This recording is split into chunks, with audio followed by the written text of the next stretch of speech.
there's loads of different tools you can use, you know, for searching for children, if that's the way to put it. And also they can look for you on the link maker, and Lorraine was doing her own searches in Wales as well and what have you.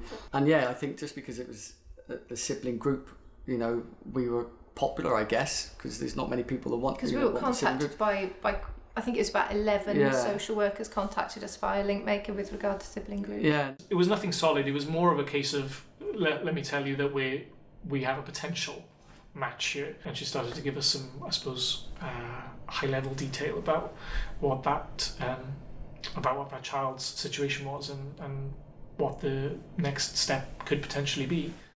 It may be a situation where you get quite a few profiles, which is my situation, and it's really, really important that you make sure that's the right match. It was difficult to say no, but it's so important that you say no, because it's the future of that child, and you want it to succeed, and you want it to be your forever family, so it needs to be the right thing, and you know if it's the right match or not.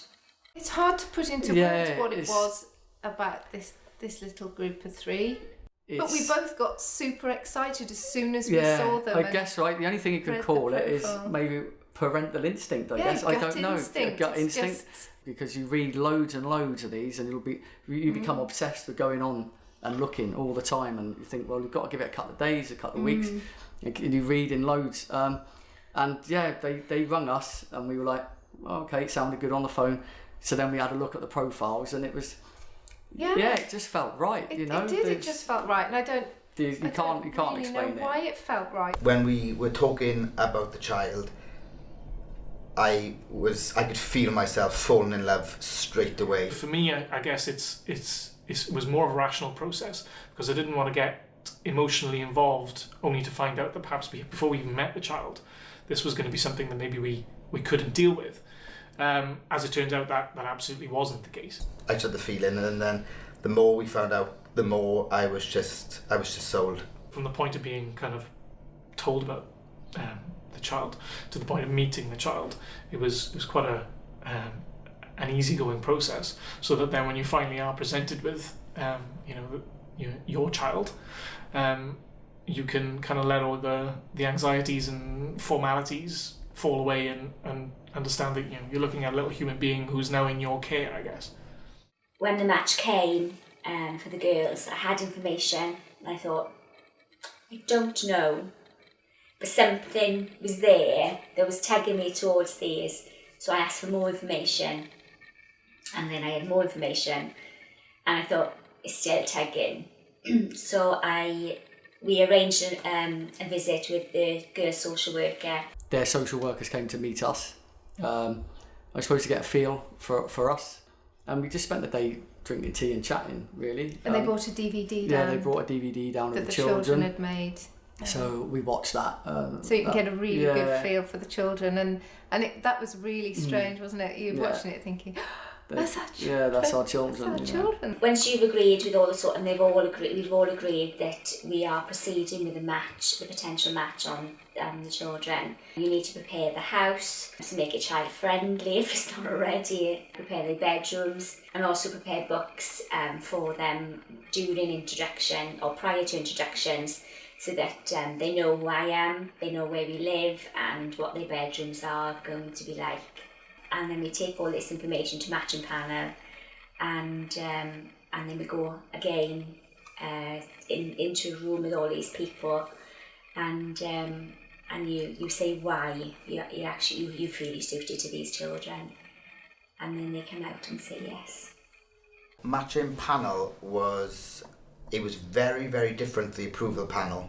It was in a different building, it was in a different place, and the room felt a lot more like a boardroom. There was a lot more people there. I would say maybe double the amount of people there. It was over quite quickly, and we were told maybe minutes later. It was no time at all. That is actually amazing, because that is the final confirmation that yes, you will be a mum. The next step was to arrange a time frame, I guess. We met the child's foster carer, and I had a discussion with her about routine. We were allowed to exchange numbers at that point and kind of keep in contact around progress. And then, like I said, we established what these introductions would look like. As we're preparing for the children have been prepared for us. We'd had to make a DVD where you go around the house and you go, oh, and this is your bedroom, and this is your trampoline, and I'm your mummy, and that's weird, isn't it? Doing that, you know? But we did it, and we went to the beach, and you know, we showed them their car seats, and it was all the sorts of things that we thought that they might be interested to help them see what their life with us would be like. The first meeting was for an hour. You walk in with their teddies that you've prepared for them, and you don't know how to react at all. All emotions are very high because you're just looking at your children in somebody else's house, and it is surreal. And you just try to engage with them as if they were any other child at that particular time, but knowing in your heart that they're actually yours. The foster carer turned around and said, oh, who's this? Oh, that's mummy and daddy. And it was like, and that's then when it hits home then. And we were like, wow. So all that preparation, and the more you can do it, and it just pays off, doesn't it? In spades, in absolute spades, yeah. Like the first day you may spend an hour with the child, or 2 hours maybe, and then you'll spend a little bit more time the next day. By the third day, you know, us and the foster carer and the child would go out for the day, then we'd take the child out on our own, and then we'd come and put the child to bed, bath, and all that kind of stuff, right up until the point whereby we were just taking the child in the morning, take them for the day, bring them home to the foster carer's house, put them to bed, and then I guess taking them home forever. They took to us straight away, didn't they? Yeah. And that's probably the thing that shocked me the most, because I thought we're going to have to be very patient and just wait, and no, they just desperately wanted a family. They desperately wanted a mum and dad, just like every other kid at nursery that they see, I suppose.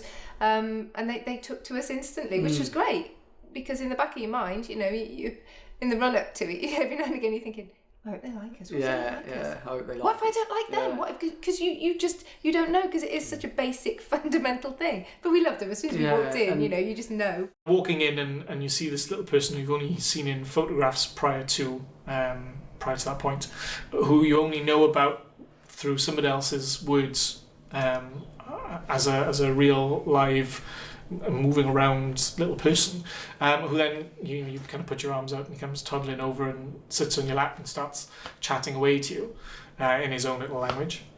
I guess you can't really put it into words.